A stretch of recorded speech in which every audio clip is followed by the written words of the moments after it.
I'm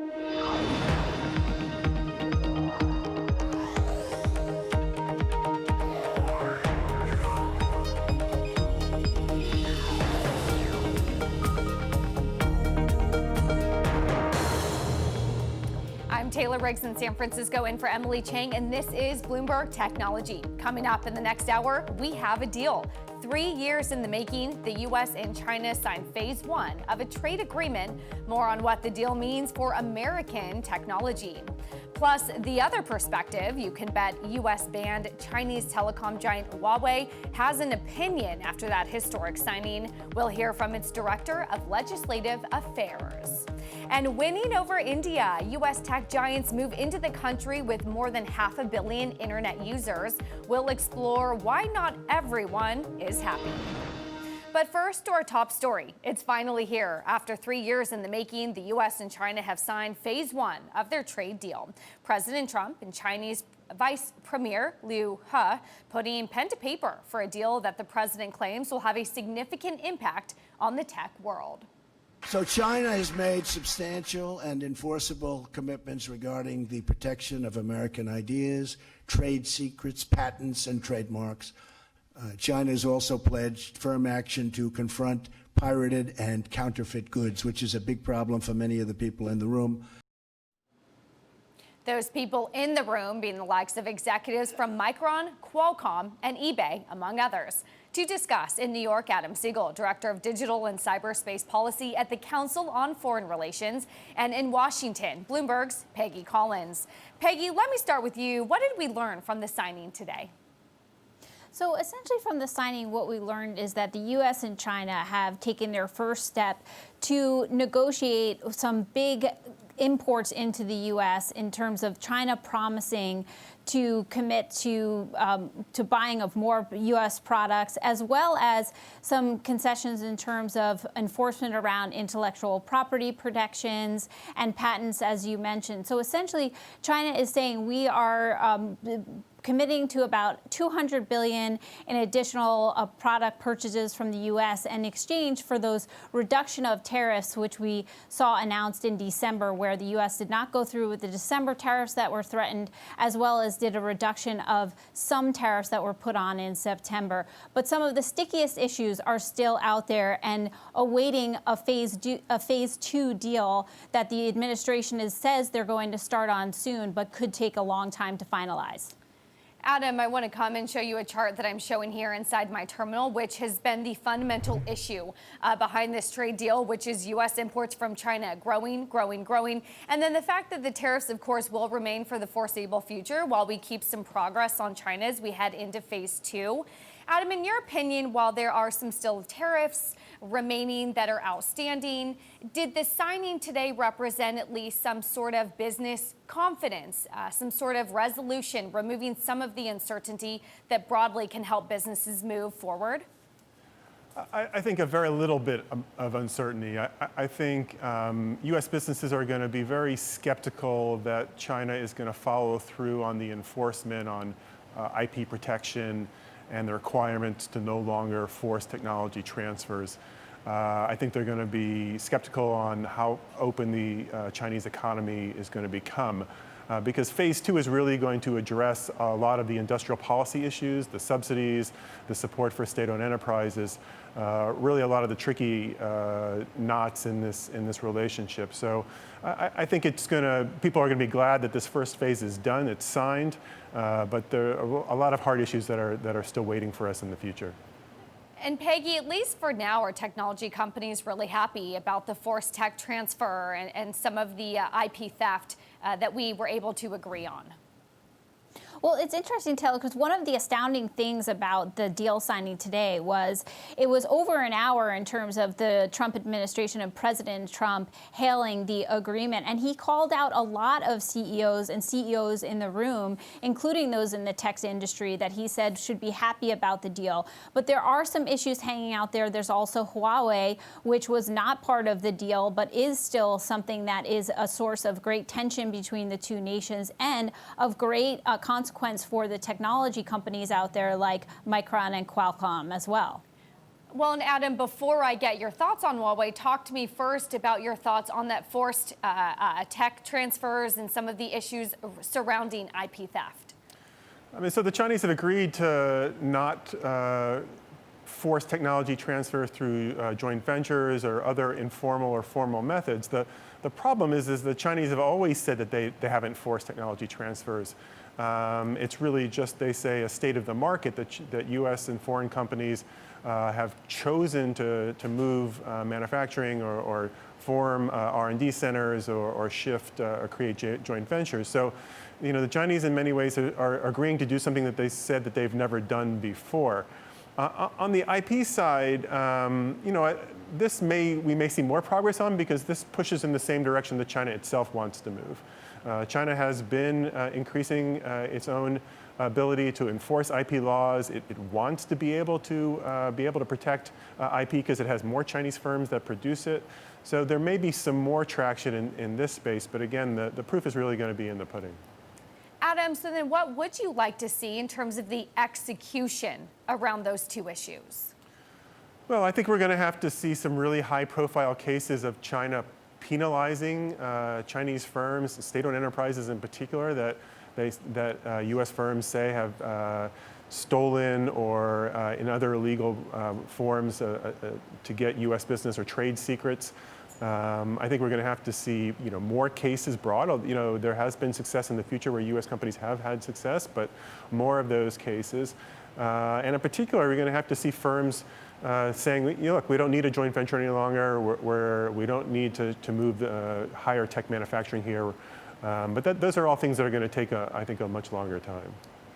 Peggy, you smartly brought up Huawei earlier in the conversation, and Steve Mnuchin has been clear that Huawei is going to be treated as a national security issue and is not going to be used as a pawn in a broader chess game as it comes around the U.S.-China trade fight. What did we learn today, or what did we not learn today about Huawei?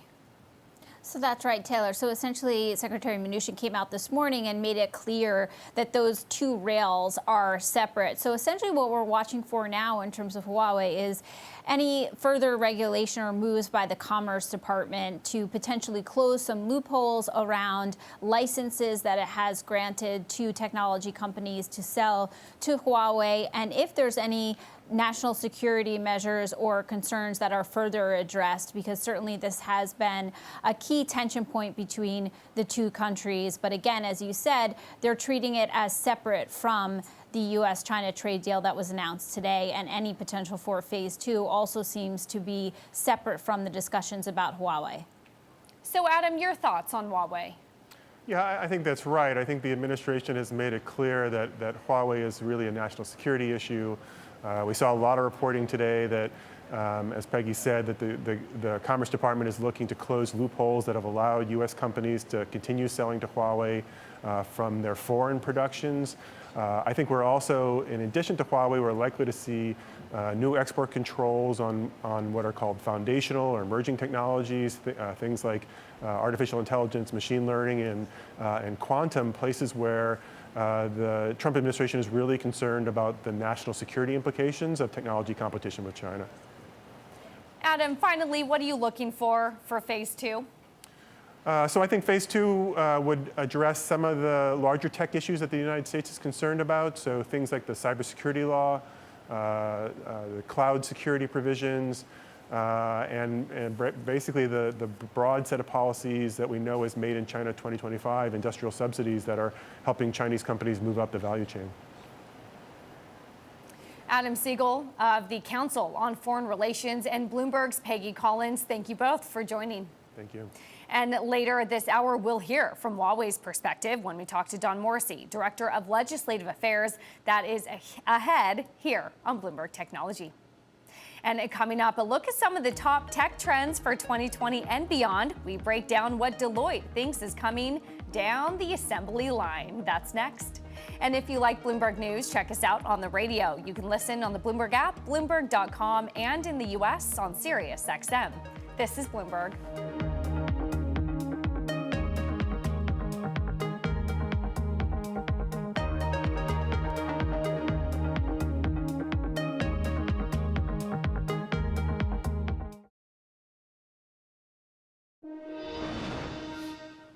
A new year, new tech trends, and Deloitte has released their look at what's going to define the sector in the future.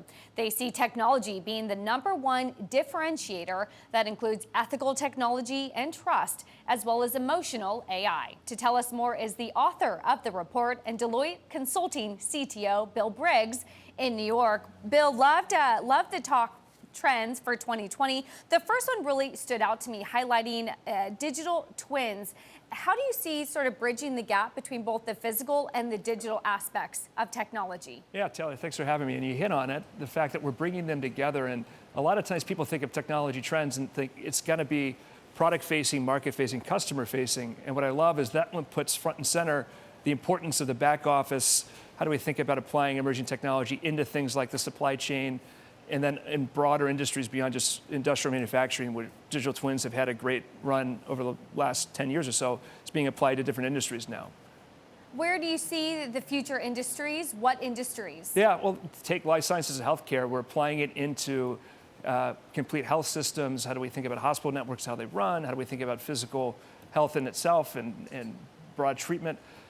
Which is not traditionally where we thought digital twins would apply. Think about it in airport operations, think about it in government services, and how do we think about broad utility and mission. So you really can say across every industry we serve, which is all of them. Yeah, Bill, it's interesting, as you mentioned, healthcare being one of the industries. I was speaking at the healthcare conference, doing interviews from there here in San Francisco, the JP Morgan Healthcare Conference, and that really has seen as one of the big industries to be merging with technology. I wonder what's driving that. Is it coming from the industry side or coming from the technology side? Well, it's both, and it's the broad pattern we've seen is that technology is elevated to be the driver of strategy. Let's say every company is a technology company, and you see that play out in healthcare. Not that technology always wasn't a place, but you're seeing it actually thinking about mission and service and the future of the industry itself. And that's, 11 years ago we started this report. The primary audience was the CIO, the CTO, the tech exec, and now it's just as much the CEO, the line of business president, the department or agency head, or the board. And healthcare is a great example of that playing out. Bill, another one on your list that certainly caught my eye is ethical, technology, and trust. I would argue trust right now in big tech is at an all-time low. How do we regain the ethical and trust? Yeah, it's an extension of risk has been front and center for a long time. And you look 10 years ago, that meant security and privacy, and then maybe regulatory compliance. How do we navigate through? This push to say we also have to think about the ethics, the morality of what we're doing, and not make it a compliance-based activity or something that happens very late in thinking. It's actually shaping strategy. How do we want to be known as the investments we're making in emerging technology? How does it affect what we provide to our customers and the trust that's implied in that? Also, back to the enterprise again. How does it apply to our employees and how we're thinking about the future of their work? And those have to come together. So it's moving from admiring that as a really important concern to taking action. Making sure you have ethical review boards and investment roadmap planning. How do you think about with AI, as we create algorithms, you have a diverse team with different perspectives and mindsets and control points after the fact. So it really is the prescription to do something about embracing ethical technology and instilling trust. Another one on the list here is talking about finance and really the future of IT. It was interesting this week alone. We got a lot of the bank earnings who increasingly try to come out and say that they're investing more in their technology. They want to be a technology company.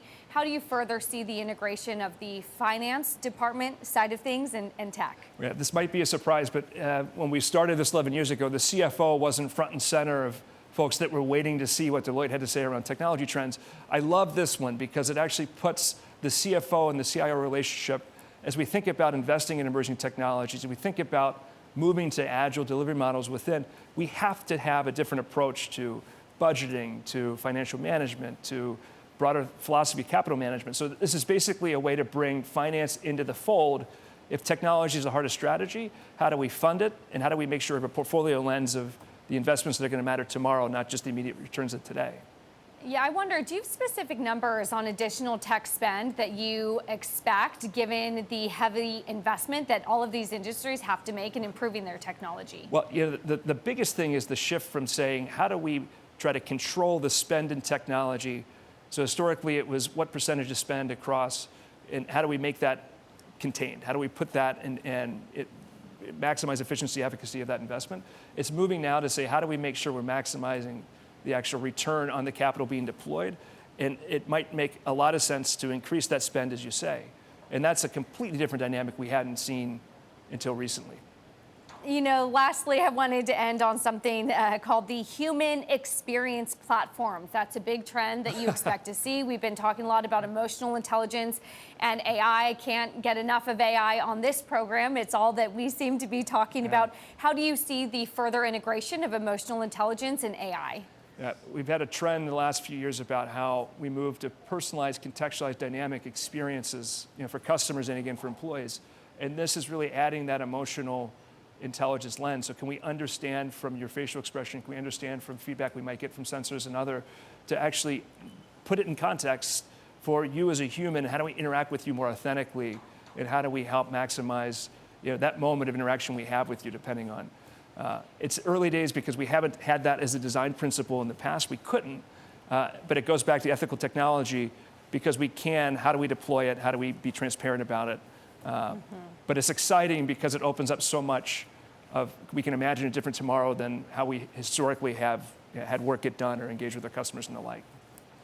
Bill Briggs, CTO of Deloitte, thank you for joining us. Thanks. And coming up, how should the government improve checking aircraft readiness? C3 AI is saying artificial intelligence. We'll talk to the company's CEO, Tom Siebel, about all of that next. This is Bloomberg.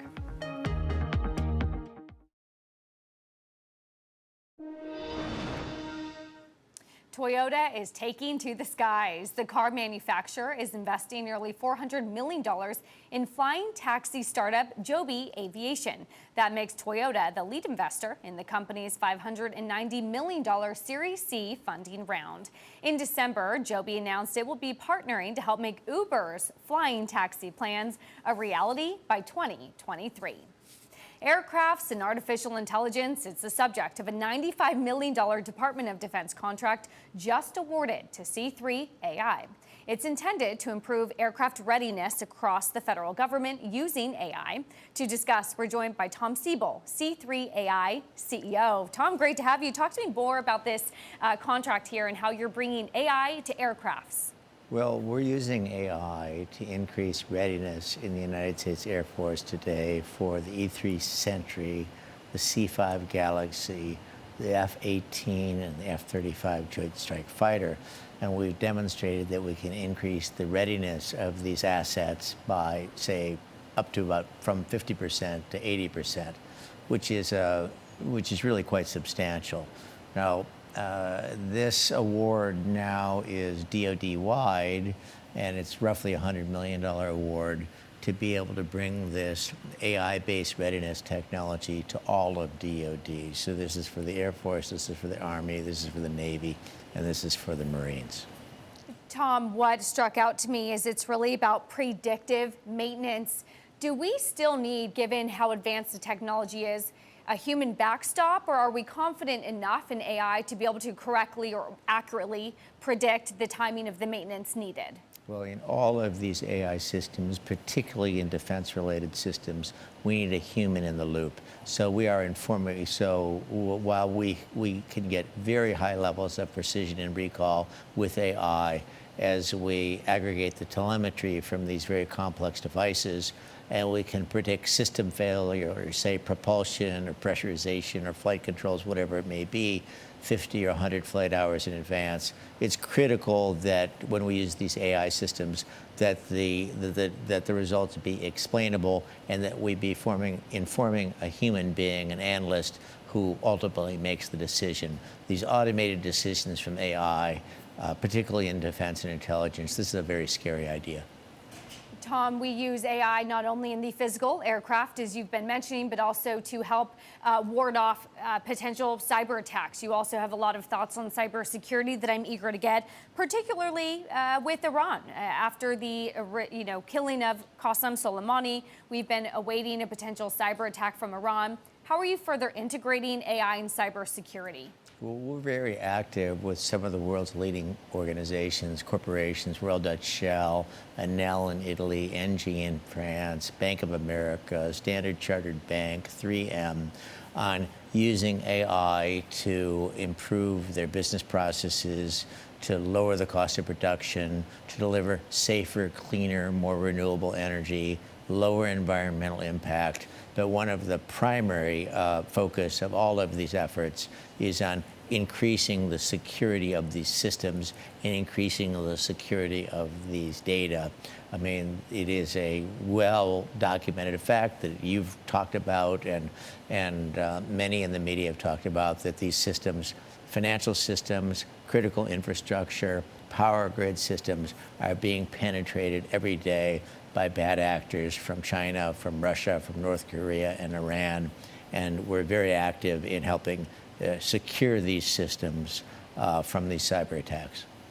Yeah, Tom, it's interesting that you also brought up Russia, because earlier this week we saw that they tried to hack into a Ukrainian gas system that was tied to the impeachment process relating to President Donald Trump. I'm curious that we're seeing similar attacks from Russia in 2016, DNC hack, that we're probably or likely to see in 2020. What do you make of some of those same tactics that are still being used? Well, I think what we're talking about is the weaponization of social media, and this is very troubling. And I think it's incumbent upon the social media companies to be much, much more vigilant. This can't be about just making money, okay, and looking the other way when in fact they know this is taking place. So when these systems are being weaponized by bad actors, they need to take action. And candidly, this is a place where government needs to get involved and government needs to regulate, because if they do not, this cuts to the foundation of our ability to carry on a democratic state. Tom, quickly here, you spent a lot of time at Oracle back in the 80s. We only have about 30 seconds. What do you make of the leadership transition since the passing of Mark Hurd, Safra Catz and Larry Ellison firmly taking over? Your thoughts? Well, I don't track Oracle very closely today, but I know Larry Ellison very well. He's an extraordinarily talented guy. He has built one of the world's great companies, and you just never can count this guy out. So, that's all I can say about Larry and about Oracle. Perfect. Totally respect that. Tom Siebel of C3 AI, thank you for joining us. And coming up, U.S.-China Phase 1 trade deal signed. One of the companies in the spotlight, Huawei. But Treasury Secretary says the company is, quote, not a chess piece in the trade deal. We'll speak Huawei. All of that next. This is Bloomberg.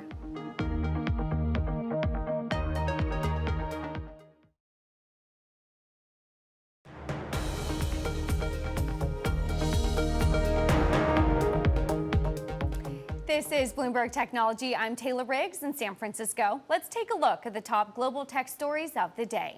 France putting pressure on Netflix. It's part of a push for so-called cultural sovereignty.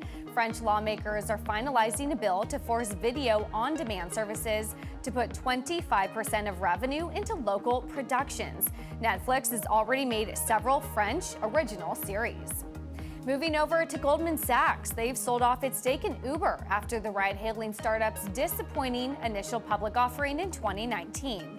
Goldman owned about 10 million shares of Uber at the time of the IPO, turning a $5 million wager using the firm's own money back in 2011 into a major windfall. And Tesla is in talks to buy cobalt from Glencore for its Shanghai factory. Bloomberg has learned the two companies are negotiating a long-term contract. A deal would help Tesla avoid a supply squeeze on a key battery metal. After a tough spell for its cobalt business, it would be a win for Glencore. And those are some of the top global tech stories we're watching. Now back to Wednesday's top story. The U.S. and China signed what they're billing as the first phase of a broader trade pact. However, the pact avoids dealing with issues over Huawei's access to American markets and suppliers. Earlier, Treasury Secretary Steven Mnuchin said he doesn't view Huawei as a chess piece in the U.S.-China trade fight. Joining us to discuss, it is Don Morrissey, Huawei Director of Congressional Affairs. Don, great to have you. Before we get into Huawei, talk to me first about your thoughts on phase one. It's an interesting and fairly broad agreement. Early opinions are mixed in terms of just how broad beyond the expectations were, but I think it's a good sign in terms of the sovereign states coming to an agreement, at least in this phase one. What do you want to see from phase two? Huawei is a global company, but it's also a private employee-held company. So we don't the trade deals between the two companies are not two countries are not Huawei. Huawei has no input there. However, like any global company, we look for trade stability as well as open markets, and we've always preached that, and we hope that's the result down the road as we get to phase two or phase three. So talk to me a little bit more. You mentioned that Huawei is a global company. How has the impact been so far from the trade tensions? I think like any global company, when you have issues of supply and you have issues that are mixed up into politics, there's always tension. But Huawei always has business continuity plans in place, as many successful companies do. So the effects haven't been that drastic. But we're, like any company, you're always looking for stability and free markets. You know, Don, it was interesting. We heard from Treasury Secretary Steve Mnuchin today, and he said very clearly that Huawei is not a chess piece in the U.S.-China trade fight. He wants it to be remaining a very clear national security issue separate from trade. Do you agree that that's how it should be treated? In either case, I think what the ambition for the company, Huawei's mission is to connect the world. The issues enumerated by the U.S. government in the past about Huawei get to basic issues of trust, but also get to basic issues of security. The goal for Huawei and the goal for the U.S. governments are the same. We provide robust and secure networks. We share the same goal. So I think the dialogue needs to center on that and how to get there most effectively to the benefit of global consumers, but specifically consumers in the United States. What is Huawei doing to ensure that our data is being protected from Beijing? If you look at Huawei's cybersecurity efforts, Huawei is the first company one of the first companies to put together, as our CSO, John Suffolk, did, an end-to-end cybersecurity program. Cybersecurity for this company is not bolted on. It's a process that goes through every process in the company. We also, to go the extra mile globally, which no other vendor in our business has done, opened a cybersecurity center in England, opened a cybersecurity center in Bonn and Brussels as well. As John Suffolk said when testifying before the Parliament, Huawei stands naked before you. We are the most inspected vendor in our industry, and we've come through fairly well on that. So, Don, can you definitively tell us then that Beijing no data has ever been turned over to Beijing, given that's some of the issues that the U.S. and others? No, absolutely not. The head of the company has said he's never gotten a request from Beijing or any other government to turn over data. More importantly, if you look at how Huawei handles its relationship with the vendors, with the operators to whom it sells, Huawei is in business with 45 of the top 50 global broadband providers and has a long track record. Not a single major cybersecurity event is traced back to any of Huawei's equipment. The reason being is Huawei takes cybersecurity seriously and takes the data which those networks carry seriously. We do not have access to that network data unless given specific permission by the broadband provider who controls that access. If you look at our customers in the United States, any invitation for Huawei to work with its equipment in a network comes from specific invitation to the company. It's on special laptops that every keystroke is monitored both by Huawei and by the provider. So there's no chance for us to access data we don't have. So, Don, you are Director of Congressional Affairs. How have conversations been going with members of U.S. Congress? Slowly. But we're trying to build an education process in these areas, okay? If you look at some of the legislation passed in the last 18 months, the Congress did a very good job over a year and a half ago putting together a supply chain bill for the federal government. That's a very good model working with NIST to ensure supply chains for all the equipment that goes in every network. What we're saying to the Congress is all networks are insecure. You have to work with the vendors, such as Huawei, who are partners with the operators and with the customers of networks to provide the most robust security. every vendor should be tested. Every vendor should be gone through a risk assurance and risk mitigation process. That ensures the most secure and robust network. And that's the communication process we're trying to get through to the Congress. Don, how concerned are you now about this spreading to other countries? The UK has come out and they said that they're vowing to keep Huawei out of key security infrastructure. You worried about the pressure that the U.S. is putting on some of our other allies? There has been a dedicated diplomatic campaign with regard to Europe by the U.S. government. But what you're seeing and developing in those countries, first of all, in the British case, Huawei is a strategic supplier to British Telecom. We have put a cybersecurity center in there where the government, as well as the customer, as well as academics, have insight to any software, any hardware that's deployed with that customer. That's going a step further than any other vendor has gone. The decision so far by the British government is pretty much status quo in terms of where Huawei operates between the core and RAN. In the European governments, you see developments both in Brussels and in Germany where they're looking at setting, through NESEA as well as 3GPP, setting up standards that all vendors have to meet, setting up a testing regime and verification process that all vendors have to meet. And we think that's the rational, right approach to get the most robust and most secure network.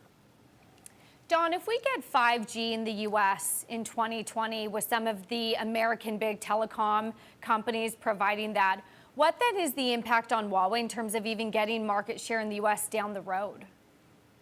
I think, if you're looking, it's on a continuous basis, okay? If you look at 4G and 5G, the coming 5G will be an overlay over current 4G networks.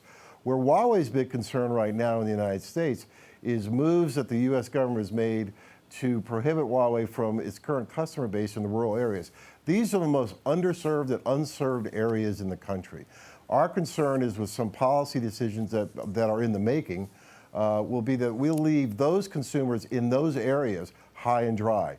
The current operators, if you want to call them frontier operators, who do their best to provide service to the least served areas, need support. Huawei has been very good at putting equipment and helping those vendors with their mission of connecting most of the unserved people there. I think our concern is that you could leave that part of the population of the United States high and dry when it comes moving forward on 5G. Yeah, Huawei Director of Congressional Affairs, Don Morrissey, thank you for joining us. And much more ahead, so stick with us. This is Bloomberg.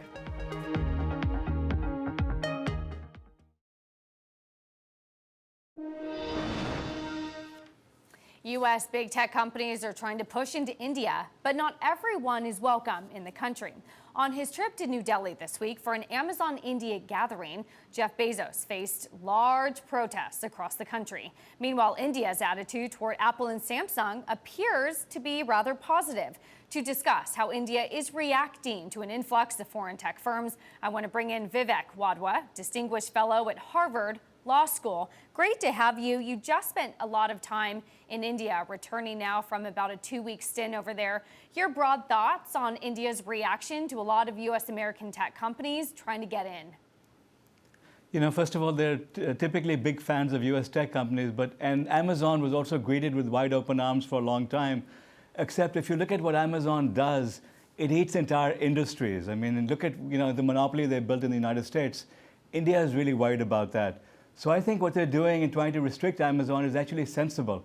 I know this won't make me very popular here, but I actually agree with some of the Indian policies trying to hold Amazon back because we haven't done that here. And look at the damages. It's building a monopoly over here. That's what they're trying to prevent in India. What are some of those policies that you're talking about what Prime Minister Narendra Modi has done to help moderate or control some of the influx? Well, in this case with Amazon, Jeff Bezos, the reason why he's getting such a negative reaction is because there are laws, antitrust laws, which say that if you have an open platform, you can't be selling against the merchants who are on the platform, which is exactly what Amazon does here. Every time something is successful, suddenly it shows up in Amazon Basics, and the merchants who are producing the other competitive products go out of business.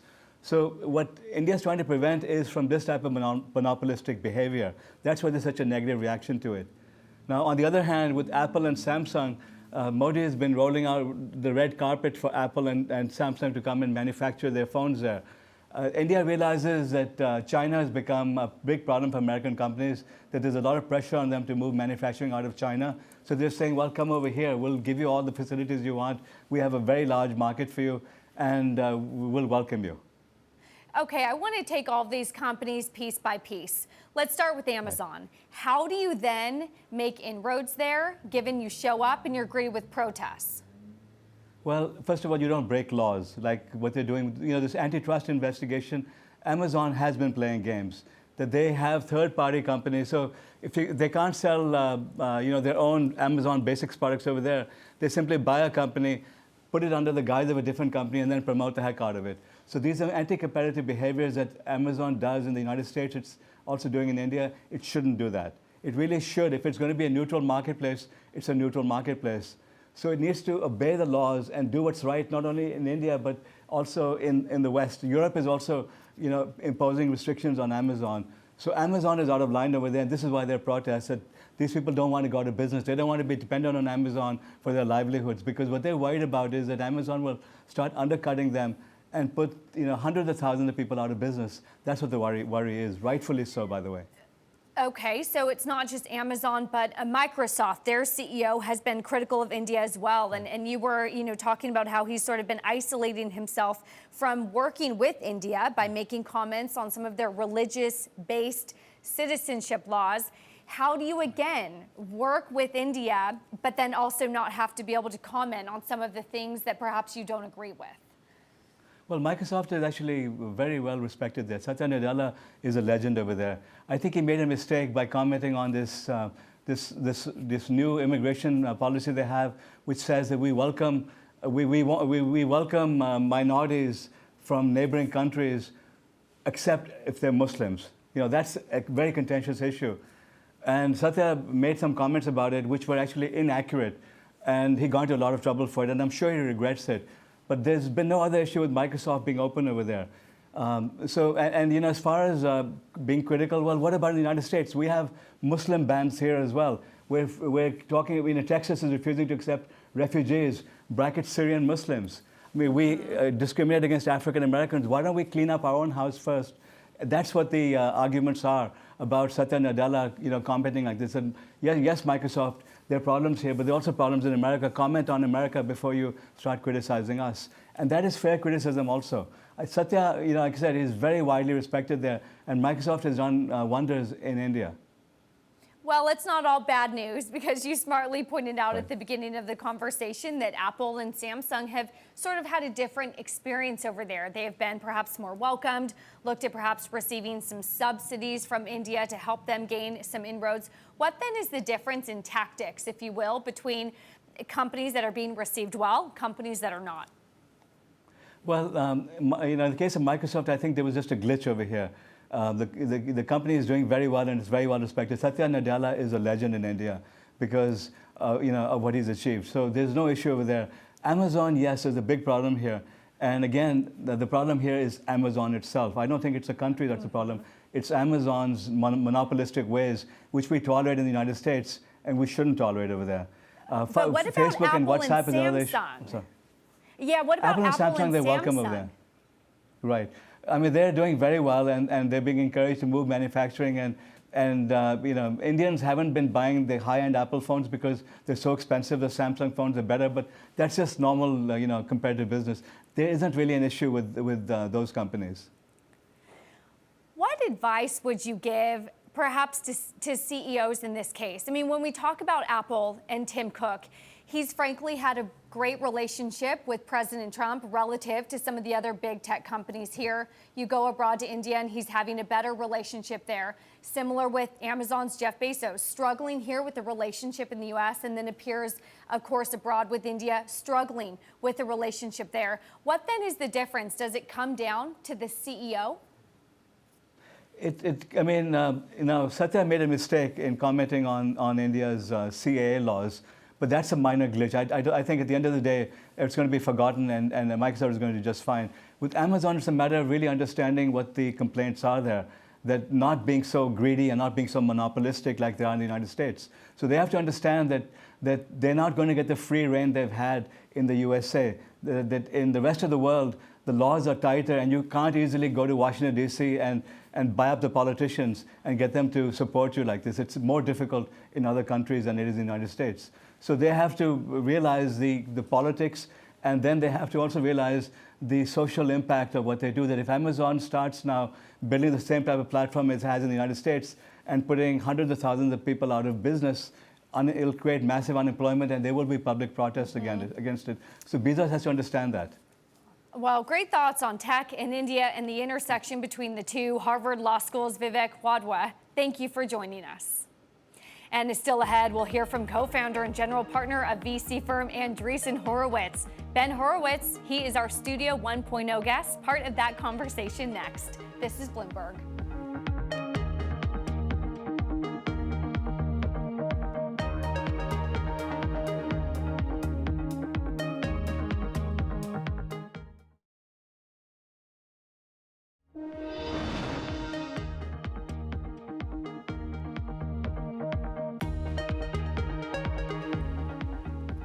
How do today's entrepreneurs and CEOs build a workplace culture that can weather both good and bad times? Bloomberg Technology's Brad Stone speaks to Ben Horowitz, co-founder of venture capital firm Andreessen Horowitz. In the interview on Bloomberg Studio 1.0, they discuss his new book called What You Do Is Who You Are, on how to shape business culture. Take a listen. When you think about culture, it's really complex. It's a complex topic. And so I'll just give you, it kind of started all from my own experience as CEO, where I was like, okay, how do I be a good CEO? So I asked all the old heads, like the OG CEOs, how do you do this? What should you focus on? And they're like, Ben, pay attention to culture. And I'm like, okay, got it. What's that? How do I do that? And stuff got very vague. And I always wondered, well, why was it so vague? How do you do it? And it turns out that, all these little things that your employees ask themselves, what do I should I stay till 5 or till 8? Should I return that phone call today or tomorrow? Should I stay at the Red Roof Inn or at the Four Seasons?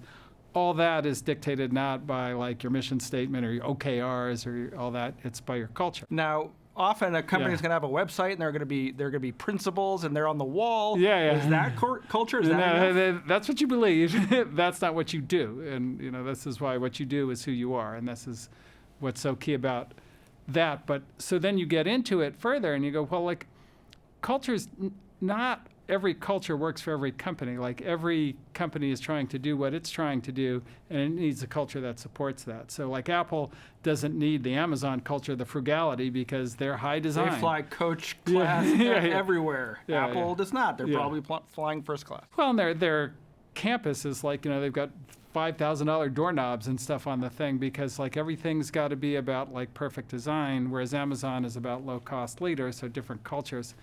And so that kind of got me into, well, in order to write this book, I really have to understand who solved the very hard cultural problems, and also make those examples from really different things, so you open your mind up. You're not just I'm in Silicon Valley, I'm getting these people with STEM degrees and so forth. You have to think about your people from first principles. What do they walk in with? And building a good corporate culture, you have to be harsh sometimes. So you tell the story of Reed Hastings transforming Netflix from a DVD to a digital company, and he stops inviting the DVD executives to meetings. Yeah. To the executive staff, the most coveted meeting in the whole company. I'm sure they're not happy about that. So to what extent do CEOs need to be tough and sometimes even cruel to create a good corporate culture? Well, look, sometimes it's necessary, and you have to be careful, right? Because is the cruelness out of intent for to be sadistic, or is it to demonstrate the priority or set the tone? Here, I find people $10 a minute for being late for a meeting. It's well, that person, she had to go to the bathroom. Why are you fining her $80? People got to go, you got to go. But it's the cultural point is we really value the time that entrepreneurs have to spend building the companies, and so we plan to do everything from like finish our phone calls to go to the bathroom to whatever, and we were on time to that meeting. And that's more important than how unfair that particular fine was for that person. That was Bloomberg Technology's Brad Stone speaking with Andreessen Horowitz co-founder Ben Horowitz. Be sure to catch the full episode of Bloomberg Studio 1.0 Wednesday night at 9:30 p.m. Eastern, 6:30 p.m. Pacific. And that does it for this edition of Bloomberg Technology. And Bloomberg Technology is live streaming on Twitter. Check us out at Technology, and be sure to follow our global breaking news network at Quick Take on Twitter. This is Bloomberg.